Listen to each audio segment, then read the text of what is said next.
It's almost time for Dragon Ball Sparking Zero. We got 2 days left. Can you believe it? Like, really, we have a day left. Really? Because, like, oh my gosh, you don't understand. Okay, calm down. I need to calm down.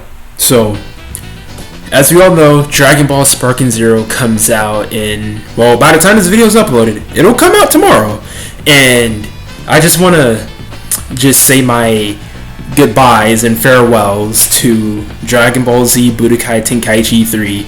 Probably, man, I don't even know. It's probably my favorite game of all time at this point because, like, I literally used to play that game all the time as a kid, and I still play it almost every day, still to this day. But yeah, it's just so unreal how we finally have a new Tenkaichi entry into the series. I know I said this many times, but yeah, it's been a journey.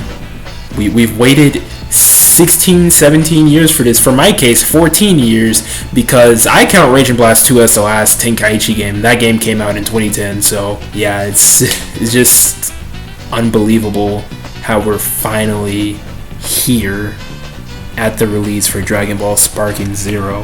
It felt like a lifetime since the game was revealed back in 2023, a year ago, and now that it's here, it's time. It's time for everyone to shine. It's time for all the Dragon Ball content creators. It's time for you to shine.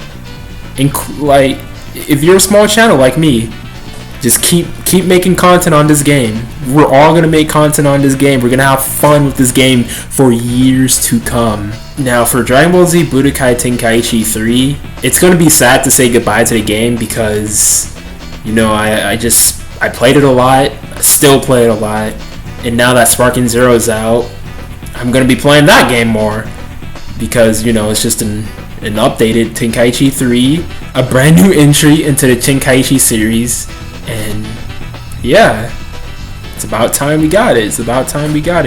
Tenkaichi 3 holds a very special place in my heart, just with all the roster of characters, the gameplay, the music, everything about it. It's just superb. Like I said, it's probably, I can't say for sure, but it's probably my favorite video game of all time. Probably the most hours I've ever spent in a video game was Dragon Ball Z Budokai Tenkaichi 3. It's just, there's infinite fun in that game.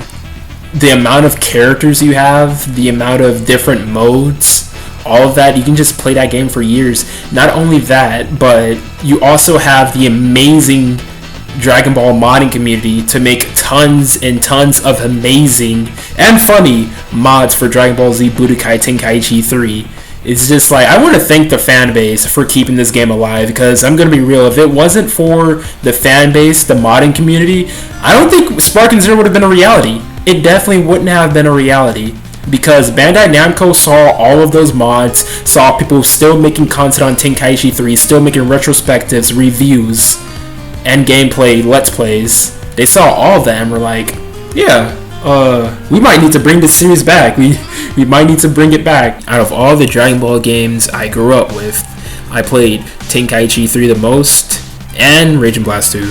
But it's just like, we really needed Sparking Zero. We needed this game for the Dragon Ball fans. I don't know, to me, during 2023, 2022, I felt like I was losing, I think at that point I lost interest into Dragon Ball games, because it was nothing but Xenoverse 2 updates, mobile game updates, and that's about it. Dragon Ball The Breakers, but I had no interest in that game. It's just that, I'm not trying to say like Xenoverse is like a horrible game, because some people think Xenoverse 2 is like generally horrible. It's just personally, it's not for me.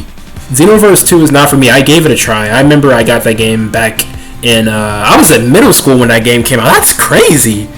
That's kind of crazy. Xenoverse 2 came out when I was in middle school, and now I'm over here in college.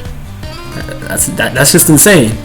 But yeah, I gave it a try. I liked it at first, but like after I beat the game, after I did all the story modes, all the quests, I kind of just got bored and I sold that game, refunded it, and Yeah, till this day, they're still making DLC for the game, which is honestly insane. Nearly a decade later, Dragon Ball Xenoverse 2 is still getting DLC, still getting updates, and man, it's just crazy.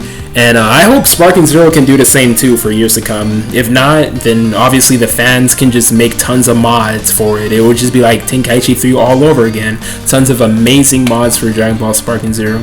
But when Dragon Ball Sparking Zero, aka at the time we knew it back then, was Dragon Ball Z Budokai Tenkaichi 4, when that was revealed, I didn't know what to say. I've been asking for a new Tenkaichi, a new Rage and Blast for literal years. I thought it would never happen, because I was like, yeah, Bandai Namco, Spike Chunsoft, they moved on from that. That's what I thought. I personally thought they moved on from that, and they were doing their own thing with Xenoverse 2 and Fighters. I thought that was going to be their main focus for years to come. I didn't think, by now, I thought we would have gotten Xenoverse 3 by now. I thought that would have came out by now, but nope. Sparking Zero, I couldn't believe my eyes. When I first saw it, I thought it was just going to be a collection until I saw like those new graphics, and I was like, oh shit! Oh no! Man, we're really in the game, huh? We really getting a new game. Like that's crazy they're bringing this back. And if you saw from my previous videos, like you don't understand how hype I was for this game. Wait, it's gonna go Green Ape! Green Ape! Green Ape's back! Green Ape's back! Green Ape's it's back! But yeah, after all the years of playing Tenkaichi 3, Tenkaichi 2 even, I slightly prefer Tenkaichi 2 just a little bit, even though I play Tenkaichi 3 more. I just think Tenkaichi 2 has a more better soundtrack, more better aesthetic, and better story mode. But Tenkaichi 3 is still a goated game, and it's sad to just say goodbye to it. But, you know, we gotta move on. We got a new game in the franchise. The game's gonna get tons of updates, tons of content creators are gonna make it, tons of mods. And yeah, we almost there, boys. We almost there. It's just like, I'm happy to live to see the day of a brand new Budokai Tenkaichi game, and it's finally here. I think this is honestly my most anticipated video game ever. I don't think I've ever been this hyped for a video game since Smash Ultimate. Now, I haven't been this hyped since Smash Ultimate, to be real. And yeah, it's just surreal that it's finally here. I just wanted to make a video just like rambling, just my thoughts on overall on Sparking Zero before it releases, and just saying goodbye to, you know, that iconic game known as Dragon Ball Z Budokai Tenkaichi 3, you know what I'm saying? And yeah, that's pretty much it. I'm gonna be streaming tomorrow on Dragon Ball Sparking Zero. Probably gonna play that game for hours. That's gonna be like a long ass stream, bro. And yeah, of course, make sure to leave a like and subscribe if you want to see more content on, you know, just anything. And tell me what you guys think in the comments on Dragon Ball Sparking Zero and even Tenkaichi 3. And yeah, leave a like and subscribe, and see you guys next time. Goodbye.